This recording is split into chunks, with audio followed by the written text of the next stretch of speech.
Batasan menutup aurat menurut Islam.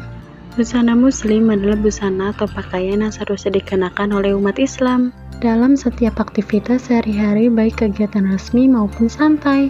Selama ini ada anggapan bahwa busana muslim hanya dipakai ketika menghadiri majelis taklim dan majelis zikir. Hari besar keagamaan seperti Idul Fitri, Idul Adha memperingati hari-hari besar Islam atau ketika pergi ke mushola. Syarat berbusana dan berpakaian: yang pertama menutup aurat, yang kedua pakaian yang tidak mengundang syahwat, ketiga tidak transparan, keempat harus longgar dan tidak ketat, yang kelima tidak diberi wewangian atau parfum yang berbau mencolok, yang keenam tidak menyerupai laki-laki atau sebaliknya, yang ketujuh tidak berbusana atau pakaian syur'a, yang kedelapan bukan untuk tabaruj.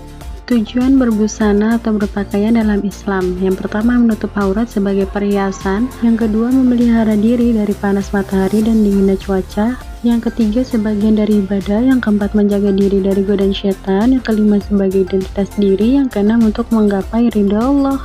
Tata cara berbusana sesuai dengan ajaran Islam: bagi wanita wajib memakai jilbab yang menutupi tangan, dada, dan seluruh badan, kecuali wajah dan telapak tangan, kecuali di depan mahram. Namun, bila berada di lingkungan mahram, seseorang harus tetap menjaga aurat tertentu karena dikhawatirkan menimbulkan pencemaran nama baik.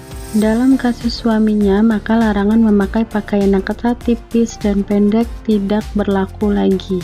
Hikmah mengenakan busana atau pakaian muslim: yang pertama sebagai bukti keimanan kepada rukun iman yang keenam, yakni kepada adanya Allah Subhanahu wa Ta'ala, malaikat, kitab, rasul, hari kiamat, dan qada dan qadar. Dan yang kedua sebagai cara untuk mendapat pahala dari Allah Subhanahu wa Ta'ala sehingga kelak akan mendapat kebahagiaan di akhirat berupa syurganya.